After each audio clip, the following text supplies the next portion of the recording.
qalandar, Mirza Qalandar kabi taxalluslar bilan ijod qilgan. Abdulhamid Sulaymon o'g'li Yunusov 1897-yilda Andijonning Qatorteri mahallasida tug'ilgan. Cho'lpon 16 yoshida ijodni boshlaydi. Uning dastlabki asarlari Sadoyi Turkiston, Sadoyi Farg'ona kabi mahalliy gazetalarda, shuningdek, Orenburgdagi Shuro jurnalida chop etilgan. Cho'lponning o'sha yillarda e'lon qilingan Vatanimiz Turkistonida temir yo'llar maqolasi, O'sh nomli ocherka, Qurboni jaholat fletoni kabi asarlari adabiy dargohida dadil kirib kelayotgan yosh ijodkor iste'dodli ekanidan darak beradi.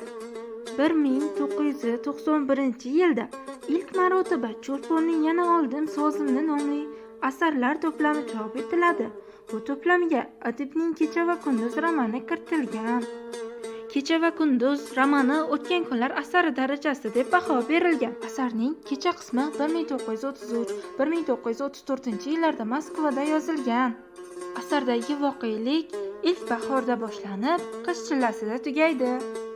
Asarda Turkistonning 20-asr boshlaridagi murakkab ijtimoiy-siyosiy hayoti, xalqning milliy ozodlik uchun kurashi aks etgan. Qanchalik hurmat qilishi va or-nomus yuzasidan katta qizining ismi bilan chaqirishi, ammo Razzoq Sufidek odam ahli ayolini fitna deyishi aks etgan.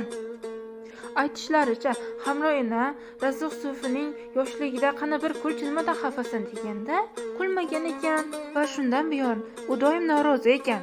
Qurbon bibi erining xotin xalaj oldida gapirmagani uchun xafa bo'lmasa ham, lekin o'zining xotini oldida gapirmaganiga kuyinarkan va shu kuyish orqasidan firib yo'li bilan bo'lsa ham uni gapirtirarkan.